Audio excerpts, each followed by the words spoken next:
gone wild because I didn't do any shows until we did 2014, and when we all got to hang out, he came back to do the show with us in Lexington, and he would talk about how important it is for fans, and you give them all your energy, and they support you back. And from watching him and the influence he had and the impact he had on everybody was kind of a nice guiding light, a beacon to just follow and to see how it's done. Because without you guys, you wouldn't be here. So without him having to say any words specifically, it was just through watching that I got to see the impact and the importance of having this reciprocal Power Ranger, extended Power Ranger family circle work. How it makes us feel. It's inspiring to watch. So thank you. Thank you all. Hey, we got someone new.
My first day was definitely my best day, and now we have to say the last day was the worst day.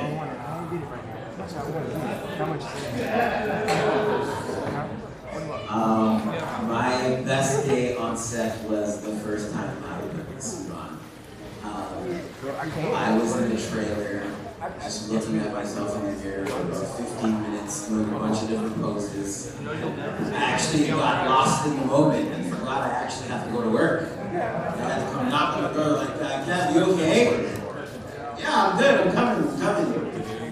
So that was definitely the best day. And the worst day was probably the day I got caught in the closet. Probably that. It's up there. Actually, there's an episode called Duhaney's Curse, where Ethan was just going through it in that episode. You see me get splashed in the face as the car drives by. Well, someone actually was offset, a bucket of like muddy water, just chucking it in my face. We had to do that maybe about 4 or 5 times before they got it right. I feel like it was done purposely. And then there was another scene where I'm doing a fight scene at the harbor, and a bucket of fish gets dumped on me. Well, that was actual, like, real dead fish that had been basting in the sun of New Zealand for the whole day. So I didn't smell too good after that day. That was up there, too. So yeah, those were my 2 days. Whoa, okay. My worst day on set was like a 5-day period where I got strep throat. I got sick out there, but you gotta come to set. You gotta work. So I remember shooting scenes and vomiting in between the scenes, and then having to do fight sequences. Like, not the full-on fight sequences, obviously, since I was just fighting as Trent. But having to try to pull that stuff off while being like grumpy, because I was grumpy, I'm not gonna lie. And then still during that week, that same block I was shooting for that episode, I was out walking in a river, like knee deep, and I just remember being rainy and a little bit chilly, and I just probably want to call my agent.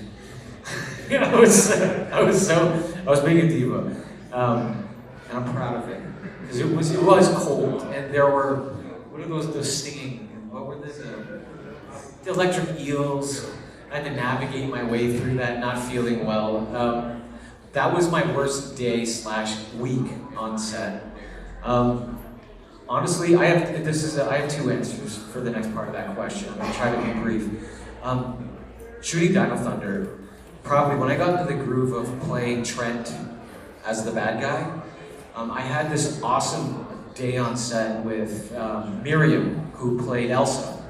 And it takes place in her office, and we're having this long dialogue actually about it. And I remember after that day was over, I was just like, I found exactly where I want this character to be. That felt amazing for Dino Thunder.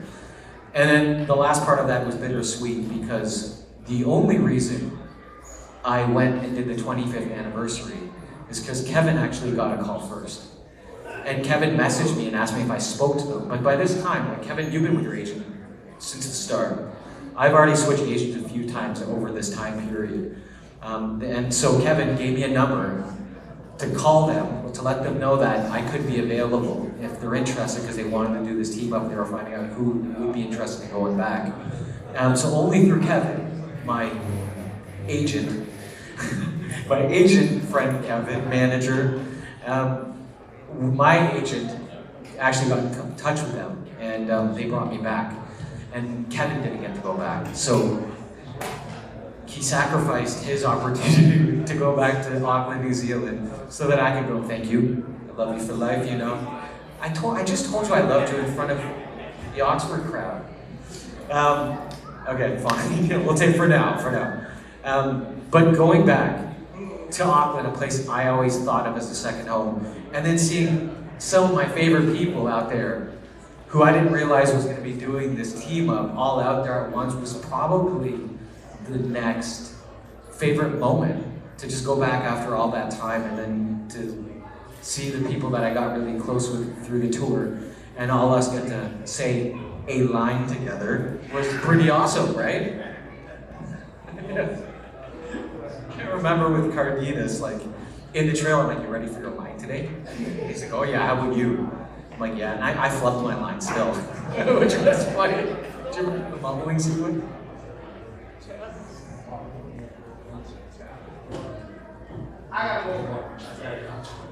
I got more of a, whoa, it's loud, I'm sorry. It's a story and a question. So to Kevin, story, I was in high school around 2004 when your season began. And because of you, and I'm actually kind of embarrassed telling you, but because of you, I wore blue every day. No worries. I just want to make sure everything's cool. They told me she might be a little upset. I just want to make sure everything's cool. Yeah, we just didn't know. Because I can. Okay, just make sure. Mind your business. But there's always that one person like, it's because you still watch Power Rangers, don't you? And I was like, yeah, it is what it is. But for everyone, I know those shows didn't have a lot of stunt work.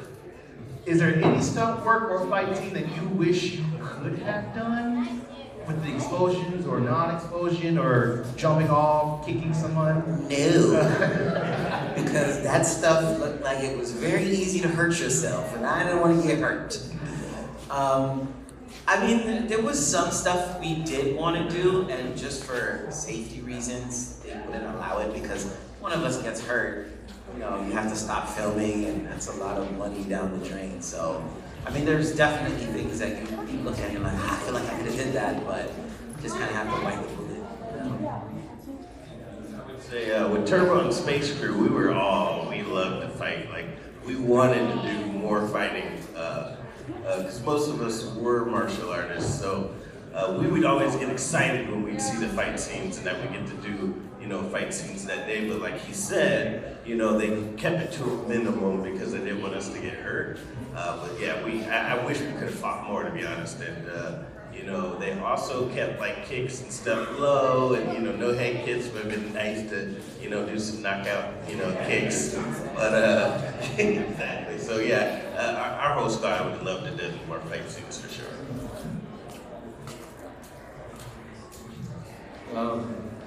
I was happy to not have to do it, like the fight scenes, I'll be honest. I didn't even get excited to be like, I could have done that, because I always like to think I can do any of it, even though I can't, or make it look good, or sell it, but I really was happy to just stand back, have my coffee, and just watch the stunt guys do what they're best at,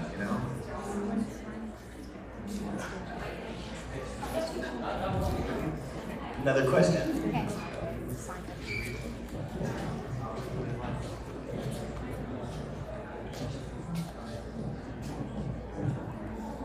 Okay.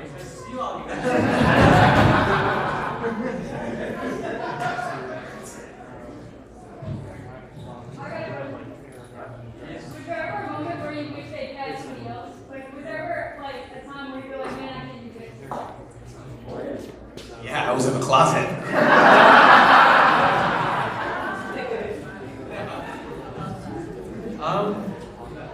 No, not really.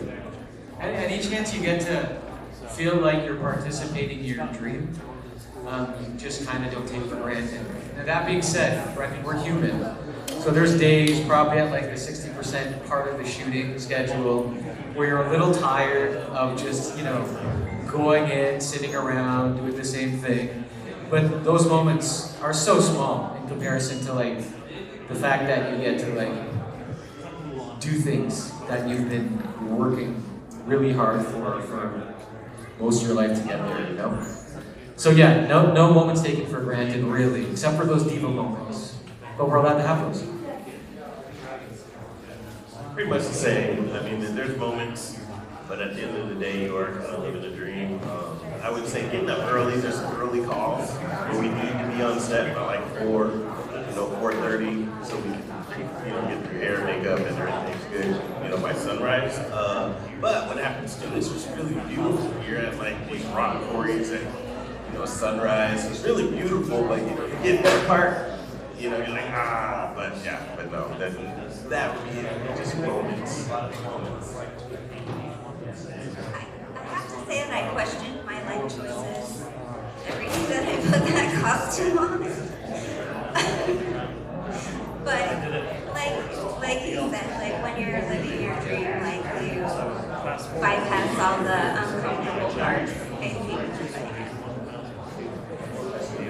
I think it's past that, and either befriend the enemy or stop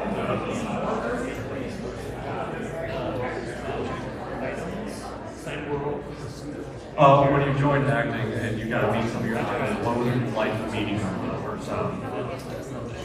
Do we like meeting for the first time? Yeah, like when I was in Forever Red, Austin St. John was somebody I always wanted to meet. And at that time, he was like this mystery man. He was off the grid, I think living in the woods as a lumberjack or something. So it was fun to meet him. For me, it was JDX. I grew up watching the show. I had Green Ranger pajamas as a kid, and then I had no idea he was going to be in our season. So seeing him for the first time and actually getting to meet him and work with him, interact with him, it was amazing. And also this guy, I didn't know him at the time, but we met. I'll let him tell the story. Thank you, Kevin. Meeting Kevin on the plane. Thanks for letting me share that story, because that's all I got. And I got to meet most of the other wonderful actors that I adore doing the tour, so that's besides the point. But meeting Kevin for the first time here in New Zealand at Toronto Pearson Airport. Did I get in, or I came in and sat after you, right? You did. Yeah, so anyways, I was like, hey, my name is Jeff, my name's Kevin. Cool, we're sitting beside each other, let's get a drink. And that's how we celebrated. So that was a moment that was great. And that moment was being led up to because your agent actually called me to be like, just take care of Kevin, okay? He's a wild child. And I was like, really? Okay. And yeah, he was a handful. Any other questions?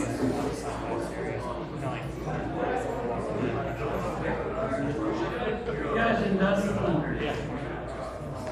When y'all, when the so-called meteor hit y'all, it gave y'all different stuff. Portion made Trent a good guy, and it made Kevin a education, a jock. How much fun was it doing that episode? And then Selwn, what was it like actually being inside the giant pizza? I'll go sell some. I thought I told you about the time I was baking the giant pizza. What was the first question? When that meteor hit and it made Kevin into a jock, and it finally brought out Trent's good side. Yeah, that was fun because that was like one of the only episodes I got to have my arms out. I got to show off the biceps and do some push-ups in the episode. It was fun. It was fun to get to do like play Ethan a different way. So when you're doing the same thing every day, it's nice to get that little break and just kind of change it up. So that episode was a lot of fun actually.